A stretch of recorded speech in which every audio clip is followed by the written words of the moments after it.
사무엘상 17장 33절로 47절의 말씀, 제가 먼저 33절 말씀 봉독하겠습니다. 사울이 다윗에게 이르되 내가 가서 저 블레셋 사람과 싸울 수 없으리니 너는 소년이요 그는 어려서부터 용사임이니라. 다윗이 사울에게 말하되 제 종이 아버지의 양을 지킬 때에 사자나 곰이 와서 양떼에서 새끼를 물어갑니다. 내가 따라가서 그것을 치고 그 입에서 새끼를 건져내었고 그것이 일어나 나를 해하고자 하면 내가 그 수염을 잡고 그것을 쳐 죽였나이다. 제 종이 사자와 곰도 쳤으니 살아계신 하나님의 군대를 모욕한 이 할례받지 아니한 블레셋 사람이리니까 그가 그 짐승의 하나와 같이 되리라.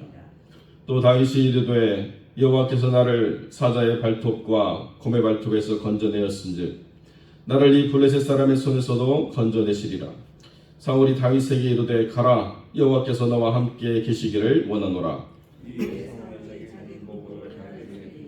노트구를 그의 머리에 씌우고 또 그에게 갑옷을 입히매 다윗이 칼을 군복 위에 차고는 익숙하지 못하므로 시험적으로 걸어보다가 사울에게 말하되 익숙하지 못하니 이것을 입고 가지 못하겠나이다 하고 곧 벗고 손에 막대기를 가지고 시내에서 매끄러운 돌 5을 골라서 자기 목자의 제구 곧 주머니에 넣고 손에 물매를 가지고 블레셋 사람에게로 나아가니라. 블레셋 사람이 방패든 사람을 앞세우고 다윗에게로 점점 가까이 나아가니라. 그 블레셋 사람이 둘러보다가 다윗을 보고 업신여기니 이는 그가 젊고 붉고 용모가 아름다움이라. 블레셋 사람이 다윗에게 이르되 내가 나를 개로 여기고 막대기를 가지고 내게 나왔느냐 하고 그의 신들의 이름으로 다윗을 저주하고 그 블레셋 사람이 또 다윗에게 이르되 내게로 오라, 내가 내 살을 공중의 새들과 들짐승들에게 주리라 하는지라. 다윗이 블레셋 사람에게 이르되 너는 칼과 창과 단창으로 내게 나아오거니와 나는 만군의 여호와의 이름 곧 내가 모욕하는 이스라엘 군대의 하나님의 이름으로 내게 나아가노라. 오늘 여호와께서 너를 내 손에 넘기시리니 내가 너를 쳐서 내 목을 베고 블레셋 군대의 시체를 오늘 공중의 새와 땅의 들짐승들에게 주어 온 땅으로 이스라엘의 하나님이 계신 줄 알게 하겠고. 함께 있습니다. 또 여호와의 구원이 칼과 창이 있지 아니함을 이 무리에게 알게 하리라. 전쟁은 여호와께 속한 것인즉 그가 너희를 우리 손에 넘기시리라. 아멘. 오늘 본문의 말씀을 가지고 하나님 손에 들린 물맷돌이라는 제목으로 이 말씀을 함께 나누겠습니다. 죄송합니다.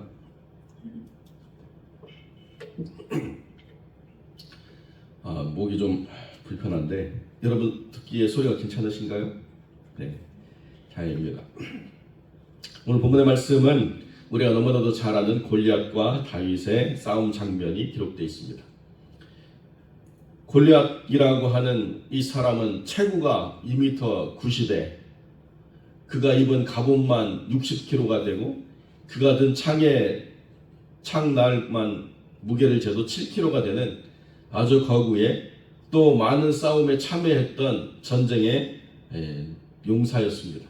그런데 다윗이 그 골리앗을 눈으로 보이는 대로 판단하지 않고 믿음으로 판단했을 때 하나님이 그 믿음의 고백대로 이기게 하셨다라고 하는 것이 오늘 본문의 가장 중요한 주제죠. 전쟁은 무엇으로 합니까? 전쟁은 방패와 단창과 갑옷과 칼과 투구 이런 것들이 갖추어질 때 전쟁을 수행할 수 있습니다. 이것이 통상적인 경우에 해당하는 것이죠. 다윗도 이 이후에 모든 전쟁에 참여할 때 물맷돌을 가지고 얼마든지 적을 살상할 수 있지만 이제 그러한 방법으로 싸우지 않았습니다. 그렇기 때문에 오늘 이 본문의 장은 정말 특별하다는 거죠. 아무것도 나를 보호할 수가 없고 또 보호해 주지도 않고 내가 가진 것이라고 하는 것은 나에게 익숙한 물맷돌밖에 없지만 그것이 내 손 안에 들렸다고 생각하지 않고 하나님 손에 붙잡혔다고 생각할 때 그것이 하나님의 역사를 이룬다라고 하는 것을 분명히 믿었다는 것입니다. 여전히 사울은 자기 눈에 보는 것 이외에는 아무것도 판단을 내릴 수가 없습니다. 다윗을 보니까 이러한 청년을 내보내가지고는 헛되게 죽게 하는 일만 일어날 뿐이지 전쟁의 판도를 바꾸는 승리를 가져올 수 없다라고 명확하게 판단했습니다. 너는 이길 수가 없다. 너는 소년이고 저 골리앗은 어려서부터 용사였다라고 하는 것을 분명히 말하고 있다는 것입니다. 그리고 난 다음에 다윗이 뜻을 굽히지 않으니까 거기에 자기가 입던 투구와 갑옷을 씌우고 칼을 채우는데요. 그렇게 해가지고는 전쟁을 수행할 수 없다. 다윗이 판단해서 다 벗어버리고 자기에게 익숙한 방법대로 나아가게 된다는 것입니다. 그때 하나님께서 이 싸움의 본질을 사람 대 사람의 싸움이 아니라 하나님 대 사람의 싸움으로 바꾸셨다는 것입니다. 내가 믿음으로 나아가고 이 싸움이 하나님의 군대를 모욕하고 이스라엘 백성들을 핍박하고자 모인 사람들에 의해서 시작된 싸움이라고 이야기하면 내가 나가는 것이 아니라 전능하신 하나님이 우리와 함께 임하셔서 우리를 대신하여 싸우신다라고 하는 이 중요한 고백, 전쟁은 여호와의 손에 있다라고 하는 이 고백을 하나님 앞에 올려드리게 됐다는 것이죠. 이것이 세상 사람들과 다른 영적인 주도권을 가지고 살아가는 믿음의 사람의 선택이라는 것입니다. 우리가 생각할 때는 세상적으로 모든 게 잘 갖춰져야 돼요. 세상적으로 모든 게 구비가 돼야 돼요. 세상적으로 모든 것이 자랑할 만한 것으로 가득해야 된다는 것입니다. 박위라고 하는 청년이 너무나도 잘생기고 너무나도 잘난 청년이 20대에 갑자기 하반신 마비가 와가지고 평생 걸을 수 없는 그러한 삶을 살아가게 되는데요. 미라클이라고 해서 기적을 만들자 믿음 안에서 이러한 그 주제를 가지고 열심히 활동하는데 또 연예인을 아내로 얻었더라고요. 그런데 그 연예인 아내가 간증을 하는데요. 자기가 결혼을 위해서 기도해야 되겠다라고 생각하면서 사람들이 구체적으로 기도하라고 얘기해가지고 자기가 한 50가지를 놓고 기도했대요. 막 1년간 열심히 놓고 기도하는데요. 어느 한 날 하나님이 그러시더래요. 야, 너 쇼핑하냐? 자기가 깜짝 놀랐답니다. 그렇게 기도하는 게 아니라고 하나님이 마음을 주셨다는 거죠. 그러면서 하는 말씀하시는 게 네가 그렇게 하는 걸 내가 들어줄 수 있는데 그렇게 들어준 그 남자에게 너는 어떤 의미가 될 것 같으냐 이렇게 반문하시는 소리를 듣고 자기가 기도를 바꿨다는 거죠. 결혼을 위해서 기도하는 것은 전적으로 하나님께 맡기는 것을 기도하는구나. 그래서 자기가 50가지 기도의 그 조건들을 다 버리고 하나님이 모든 것을 주관하시기를 기도했다. 이렇게 간증하더라고요. 아주 믿음 안에서 선하고 아름다운 영향력을 끼쳐나가는 그러한 사람들로 이렇게 세워져 모습을 보게 됐습니다. 내가 원하는 조건이 채워져야 기도가 응답되고 내가 원하는 것이 내가 구했던 것이 완성이 되어야 하나님이 일하신다라고 말하는 것은 우리가 하나님을 극히 제한하는 그러한 모습이고요. 그것이 없기 때문에 기도조차 하지 않게 되는 일을 우리가 보게 된다는 것입니다. 자격이 없고 조건이 없고 상황이 안 되고 안 되니까 기도조차 하지 않는 일들이 너무나도 당연하다고 말할 때 믿음은 그것이 아니라고 이야기한다는 것입니다. 믿음은 없고 모자라고 안 되고 못할 때 그때 믿음의 가치가 드러난다는 것이죠. 사울은 바로 그 상황에서 자기의 믿음 없음만을 드러낼 수밖에 없었습니다. 그러나 똑같은 상황이지만 믿음의 사람 다윗은 믿음이 모든 것을 지배한다라고 하는 것을 분명하게 드러내 주었다는 것이죠. 아무리 대단한 힘, 아무리 대단한 능력, 아무리 대단한 지혜를 가졌다 하더라도 하나님의 지혜와 전략을 이길 수가 없다. 모든 사람들이 골리앗이 짜놓은 프레임에 갇혀가지고 어떻게 하면 골리앗의 방식대로 골리앗을 이길 수 있는가를 생각할 때 다 주저앉아 버렸습니다. 어느 누구도 골리앗의 방식대로 나와서 골리앗과 맞서 싸우려고 하면 질 수밖에 없죠. 그런데 다윗은 그런 골리앗에 만들어 놓은 프레임에 갇히지 않았다는 것입니다. 이 방식대로 싸우자라고 이야기하는데요. 다윗은 어떻게 싸웁니까? 짐승의 하나를 잡는 방식으로 나갔다는 거예요. 내가 나를 개처럼 여기느냐 골리앗이 이렇게 기분 나빠하는데요. 너는 할례받지 아니한 믿음 없는 블레셋 사람으로서 하나님의 군대를 조롱했기 때문에 너는 이성이 없는 짐승과 똑같다. 너는 그렇게 대우해 줄 필요가 없다. 골리앗이 이미 나오는 순간부터 마음이 평정을 잃어버린 것이죠. 그리고 너무 우습게 알고 너무 만만하게 보니까요, 어떠한 방식으로 도전해오든지 내가 이길 거라고 하는 자만이 가득했다는 것입니다. 그런데 그가 들고 나온 물맷돌이 어마어마한 파괴력을 가진 도구가 된다는 것을, 그리고 나를 맞추되 이 모든 것으로 둘러싸여 있는 이 갑옷과 투구의 그 빈틈을 맞출 수 있다라고 하는 것이 가능하다라고 하는 것을 한 번도 생각해 보지 않았다는 것입니다. 여러분 한번 생각해 보십시오. 곰과 사자가 와서 양을 물고 도망가면 가만히 있는 표정을 맞추는 것도 힘든데, 사자나 곰이 물고 도망가면 내가 달려가면서 그 표정을 맞춘다라고 하는 게, 이게 어마어마하게 숙련되지 않으면 가능한 이야기가 아닙니다. 물맷돌이 아니라 총을 들고 가서 우리가 달려가면서 쏴도요 맞춰지지가 않아요. 제가 LA에 있을 때 우리 교역자들이 한 4명, 5명 이렇게 있었는데, 청년들과 함께 실내 사격 연습장을 갔습니다.